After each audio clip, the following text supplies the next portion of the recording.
wir haben uns für das Surface Pro 7 Plus entschieden. Wir wollten eben ein möglichst mobiles Gerät und haben Wert darauf gelegt, dass wir einen möglichst guten Stift bekommen.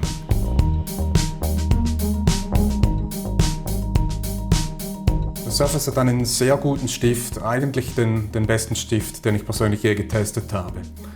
Wenn man das Surface als Tablet benutzt, also die Tastatur wegnimmt, ist es sehr leicht und eignet sich hervorragend für den mobilen Einsatz. Außerdem hat es eine Kamera auf der Rückseite, mit der man gut Fotos und Videoaufnahmen erstellen kann. Viele Laptops mit so einem 360-Grad-Scharnier haben dann keine solche Kamera mehr, wenn sie umgeklappt sind, und sind dann auch deutlich schwerer und weniger mobil.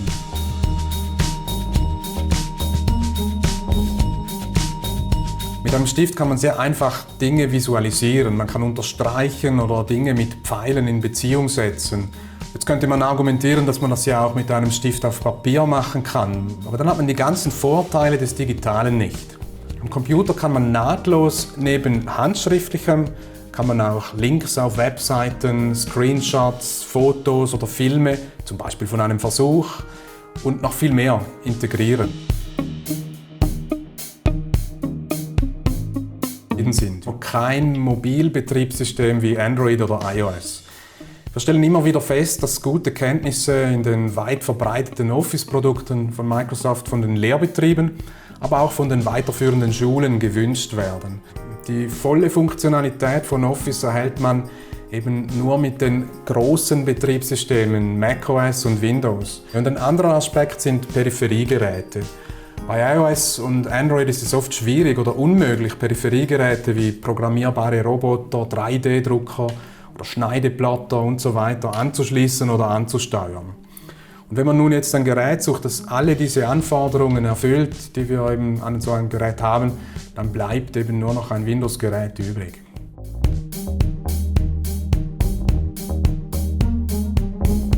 Ja, ganz klar der kleinere Aufwand und die Zeitersparnis. Mit Intune kann ich die Geräte sehr komfortabel über die Cloud verwalten, vom Aufsetzen über die Softwareverteilung bis zur zentralen Konfiguration, was ich alles früher über meine lokalen Server gemacht habe.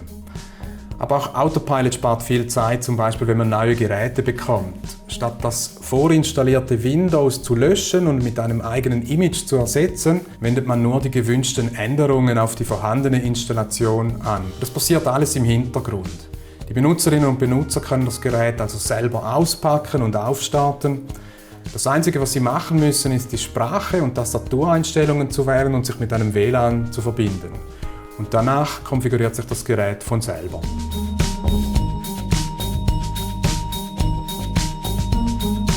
Ja, das UEFI oder wie es früher hieß BIOS ist die sogenannte Firmware des Computers. Dieses UEFI, das lässt sich konfigurieren und mit einem Passwort sichern.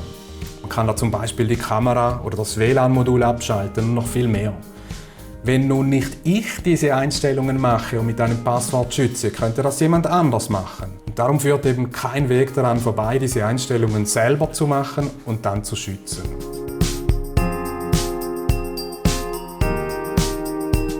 Ja, wir haben dieses Jahr über 400 neue Surfaces erhalten und diese wurden eben unausgepackt an die Lehrpersonen und Schülerinnen und Schüler verteilt. Zusammen mit einer Anleitung, die beschrieben hat, wie man die auspackt, Etiketten draufklebt und so weiter und dann selber aufsetzen kann. Und früher hätte ich die alle selber ausgepackt, das UEFI manuell konfiguriert, ein Image von unserem Server installieren lassen und so weiter. Wenn wir dafür mal knappe 15 Minuten pro Gerät rechnen, habe ich dank diesem Zero-Touch-Deployment über 100 Arbeitsstunden gespart.